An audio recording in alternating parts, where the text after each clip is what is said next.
Hello everyone! Thank you so much for joining me. This is Fantasy Girl and welcome to my guide and tips for new players for Final Fantasy XIV. Now Eorzea has millions of players from all over the world coming every day, and as time goes on it just feels like it's just getting bigger and bigger. And now with Endwalker right around the corner, we couldn't have a better time to really get into playing Final Fantasy XIV. Plus, with everything that was revealed over the last couple of weeks with WoW, we're seeing more refugees from WoW than ever before. So this here is going to be a video to give new players some helpful tips and advice while they play through the game for the first time. So why should you take my advice? Well, first off, I've been playing Final Fantasy XIV for about 6-7 years now, and I've been playing through just about everything through the game that has to offer up to this date. Play it and go online almost every day, and I love just about everything to do with this game. So this here is just a list of things that I wish that I knew way back when I first started playing, so you can take from it what you will. To start off with, if you are still on the fence about playing the game, I suggest that you start off with the free trial, which allows new players the chance to play through the game all the way up through A Realm Reborn and the second expansion of Heavensward. That's a great way to get started off. That's how I got into playing the game in the first place. Of course, there will be some restrictions to what you can and can't do for the game just because it is just the trial version, but this is a perfect way to really test out these waters and see what you think of it. So moving on to my tips and advice. There's going to be 14 tips in all, just in honor of Final Fantasy XIV, I guess. I don't know, I couldn't help myself. But rule number 1, no need to stress about jobs. Now some MMOs do require you creating one character, and that one character is stuck with one job throughout the entire game. And if you want to try out another job, then you have to create another character. Good news with Final Fantasy XIV though is that there's none of that. When you are first creating your character, you do need to start off with a starting job. There are 3 different roles that a job can play in the game. Tank, which is a job that includes high defense and protects their party members. Healers, who heal the party. And DPS, who are damage dealers. Just think of them as damage per second. So when you start off with the game, you have a nice selection of jobs to choose from. These are the starter jobs, and you can upgrade all of these jobs when you reach level 30. You have the Marauder and the Gladiator, who are tanks. Conjurer, who is a healer. Pugilist, Rogue, and Lancer, who are the melee DPS, Archer, who is a ranged DPS, and Thaumaturge and Arcanist, who are magical DPS. So these are the starting jobs, and the more that you level up in the game, the more jobs you can unlock. You have Dark Knight, Samurai, Astrologian, Red Mage, Machinist, Dancer, Gunbreaker, and Blue Mage. And yes, each one of these jobs has their own separate storylines as well.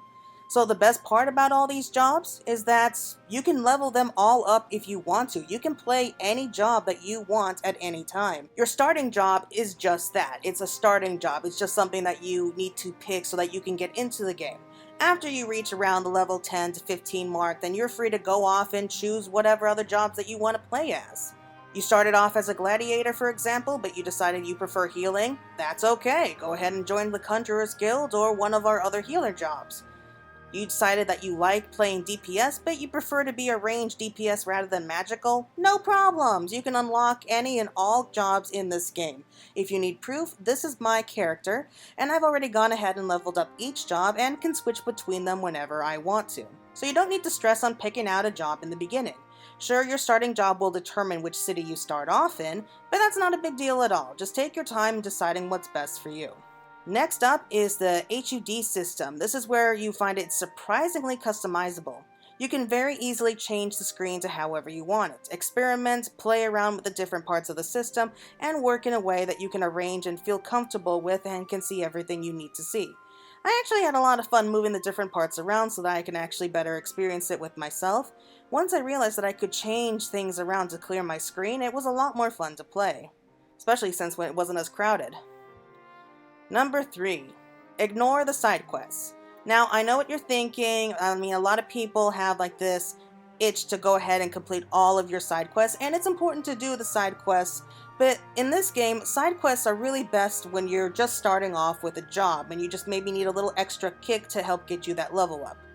And of course, many side quests do include unlocking in-game content and even special rewards, such as being able to unlock the ability of flying in an area, or unlocking like a specific dungeon or raid series. But the truth is that most of the side quests that you're going to see, they don't really give out that much experience. You could run through all the side quests in an area and then realize that you only increased your level bar by halfway, if even that. In my experience, it's best to kind of save those for maybe some of your lower level jobs, and say that you're on the very cusp of getting an upgrade, go ahead and just do a couple side quests to help level that out. Though heads up, whenever you see a side quest that has this little plus sign next to it, that's a hint that this is going to be leading to very special content such as raids and trials, for example, so keep your eyes out for those. 4. Market boards and markets. So these are lifesavers, especially when you're first starting off. How else are you supposed to improve your gear and weapons, especially if you haven't gotten into crafting yet? The markets are perfect places to purchase such gears to improve until you level up to high enough that you can move on to bigger and better stuff. The same goes for the market boards where players are able to sell and buy just about anything in the game. From weapons, gears, minions, mounts, crafting materials, and so much more, this here is like the very lifeblood of the whole game here, if you ask me. It's also a very good way to earn money as well, especially once you start selling items that you either craft or gathered, and it's a really surefire way to increase your guild. Number 5. Crafting and Gathering. Now, this game has 8 crafting jobs and 3 gathering classes that you level separately, like your other classes and jobs. They each have their own storylines, like the combat jobs of course, and this here is an amazing way to pass the time, both by improving your own gear by crafting it yourself, or maybe just selling it off to get some more gil. You can head out to gather the ingredients yourself, then put it all together to craft something special for either yourself or sell it on the market boards, or maybe you're helping out your friends as well. Also, you share all the same gear with each other, so for example, once you level up your blacksmith, you can use the same gear to level up the other 7 jobs. I do recommend on leveling at least 1 crafting and 1 gathering job and just see what it's all about. Number 6. Register at the teleport locations. Now, I really don't think that this needs to be said, but I'll go ahead and say it anyway because it kind of took me a while to get used to it. To get around quickly, it's the best way to use the teleport system. In each of the cities, there's going to be a main crystal known as the main aetheryte. You can tell which one that is because it is a giant glowing spinning crystal in the middle of town. Generally, the city that you start off with is going to be the main crystal that you can use the action return to and appear instantly, but once you unlock the other city-states and settlements, you can change them around so that you can have your home aetheryte just about anywhere you want. Also, throughout the main cities, you'll find smaller crystals scattered here and there, which you should unlock as soon as possible because they can teleport you all across the city. They can get a little bit expensive, especially when you're first starting off, but it is the quickest way to get around. If you want to lower the price of teleporting, you can always register up to 3 crystals from 3 different locations, and suddenly you get to teleport to each of them for a discounted price. There's also the main aetheryte, like I said before, that you would turn to, and that can be changed simply as your home aetheryte. This is also where you return to the moment that you die out in the wilds. So for example, let's say that you're out in the middle of the forest of the Black Shroud and you're fighting against a fate and you end up getting yourself killed by accident. No problem. You can either wait around and scream for help until a random healer comes by to raise you, or you can just instantly teleport back. However, just because you're in the Black Shroud, it doesn't guarantee that you'll be teleported back to Gridania. If your main aetheryte is in Limsa, that's where you'll go. But like I said before, you can change the home aetheryte to any one of the main cities that you want to. So don't be afraid to use this if you want to get around quickly. Number 7. Now, kind of based off what I said for number 6, set home to Limsa. Now, I know that this sounds a little strange, but just trust me on this. I've been playing this game for years, and never have I been to Limsa, and never have I not seen it busy. Back in 1.0, Limsa was one of the 3 city-states as well, but it was pretty much ignored. But now, since 2.0, it has boomed so that you can almost always find a huge crowd of people hanging out there.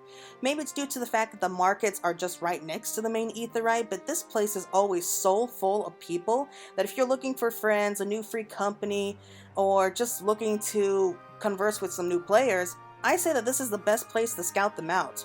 Also, it's the best place to head out to if you need to go to Vesper Bay.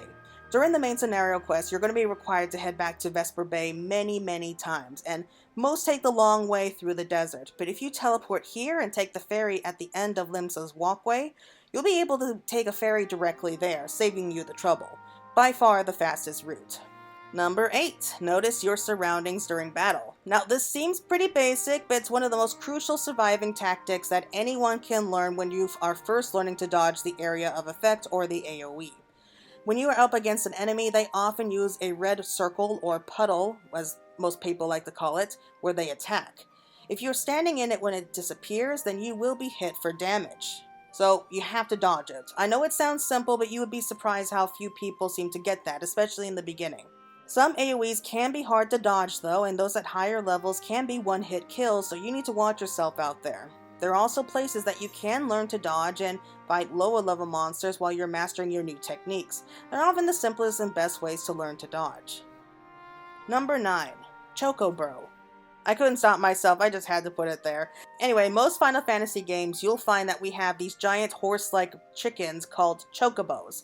They are often the first mounts that you can unlock. In fact, you have to unlock the Chocobo mount before you're eligible to be able to ride any other mounts, even if you already collected a few. Teleporting can be expensive, but this is the best way to really get a good look at the world of Eorzea, while still picking up a lot of speed too. You need to unlock this mount both by land, and later on you can actually fly through different zones. You can obtain one of these mounts in a story mission at level 22, where you are choosing your Grand Company, or rather one of the military forces in Eorzea from one of the 3 main city-states. Spoilers there. But no matter which one you join, you will be granted the chance to obtain your very own mounts that you can name, train, and even change the color of their feathers. Also, at level 30, you can learn to summon your Chocobo to your side in battle and actually help them fight alongside you. Obviously, you can't summon them in dungeons or trials, but there's no greater feeling than exploring the world of Final Fantasy XIV with your faithful feathered friend at your side. 10. Leveling. Needless to say, you won't be getting anywhere if you're only stuck on level 1. You really need to level up if you're able to participate in dungeons, trials, raids, and so much more. You'll have to start leveling up, and there are many ways that you can do so. There are what they have Lev quests that you can actually find just about anywhere in Eorzea, where you undergo a series of quests for a little extra experience. There is also what is known as the hunting log, where you can document a list of enemies to hunt for extra experience. Dungeons are probably some of the best ways to level up and get cool loot besides, but for the very beginner, I strongly recommend just sticking to the main scenario quests. They are a great way to level up your main character, so if you aren't interested in maybe leveling up more than a couple jobs, go simply for completing the main scenario, because that will surely be enough to get your main job leveled to max and to reach the endgame content. Number 11. Use sanctuaries and inns to log out of the game.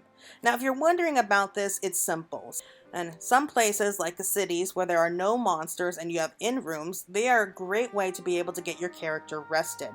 This here is an experience system that will give you an experience bonus whenever you're not playing it. So when you log out of an inn room for the night in any of these main cities, when you next return to the game, you will find that there is a 50% experience bonus waiting for you when you log in. When you see the blue on your level bar, this will let you know how much experience will be bonused in. It's really good if you're trying to level up as well. 12. Don't be afraid to ask for help. In some MMOs, new players, or sprouts as they are lovingly called here in Eorzea, they can face a hard time. Of course, you're new to the game, you don't have a clue where to start off or how anything works here. It can be intimidating to many new players. Well, let me tell you, don't let that stop you. New players are often welcomed, supported, and cheered on as they progress through the game. There are many places where you can ask for help, such as the Party Finder, where you are having trouble beating a dungeon or a trial. You can come here and ask for help, and there will always be a handful of people eager to help out a new sprout. Join a free company where your new friends will be more than happy to help with even just giving out advice, or maybe some strategies, perhaps even craft materials for you, or maybe just help you out with the harder fights in the game. The best part of this game is that it's so warm and welcoming that generally you will meet up with nice and helpful players. Are there jerks here and there? Sure, you're bound to come across some hurtful jerks once in a while, but don't let a few bad apples ruin your experience. Overall, and just about anyone that you ask in this game will tell you the same thing, the gaming community of Final Fantasy XIV is wonderful, and you will be able to meet many friends this way. So please, if you're struggling, don't be afraid to ask others for a little help. You'll be astonished by how many willing volunteers you will find if you just ask. And kind of picking up from what we had at 12, we have 13, where we have the Novice Network and Mentors. Now, there is this thing called the Novice Network, where newbie characters can all talk and get helpful advice from those known as mentors. You can tell who they are because they generally have a crown next to their names. Now, these are experts. They've played just about everything in the game for a long time, and they will be able to help give out new players advice, and maybe those just getting started. Just a little FYI, I'm a mentor too, so look me up anytime that you need help.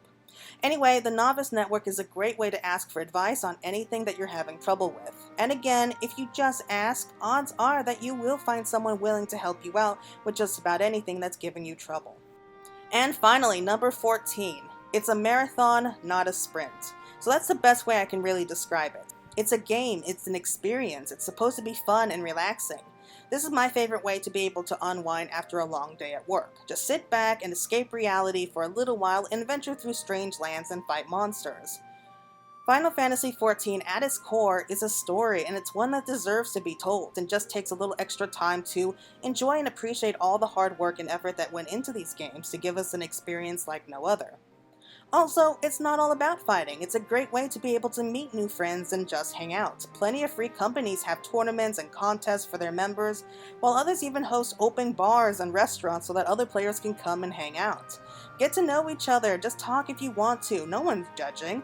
This is a great way to meet new people and appreciate what an awesome community this is. There's almost always something happening, so take advantage of that and savor each time you turn on the screen and land in the world of Eorzea. And I think that's it. First of all, I want to thank you all so much for watching, and I hope that if any new players are out there watching this, I hope this has helped you in any way possible. And if you've been playing for a while and saw a tip that you weren't aware of, that's even better. I started this video because of everything that's been happening with WoW lately, and now more than ever, I see people leaving WoW behind and wanting to join the Final Fantasy community. And I want to help make it as good an experience for them coming here as I had so long ago when I first joined. To everyone out there watching this, I also want to thank you for giving me such an amazing experience for this game, and that it just keeps me coming back again and again each time. 14 is still going strong, and I have a feeling that it's not going to stop anytime soon, and personally, I really hope it doesn't. So once again, I want to thank you all so much for watching my 14 tips to surviving Final Fantasy XIV. Next time will be my video on the jobs of Final Fantasy XIV as well. Just a basic rundown of each job and the pros and cons of each. So I hope that you're looking forward to it. So until next time everyone, you all take care, and this is Fantasy Girl signing out.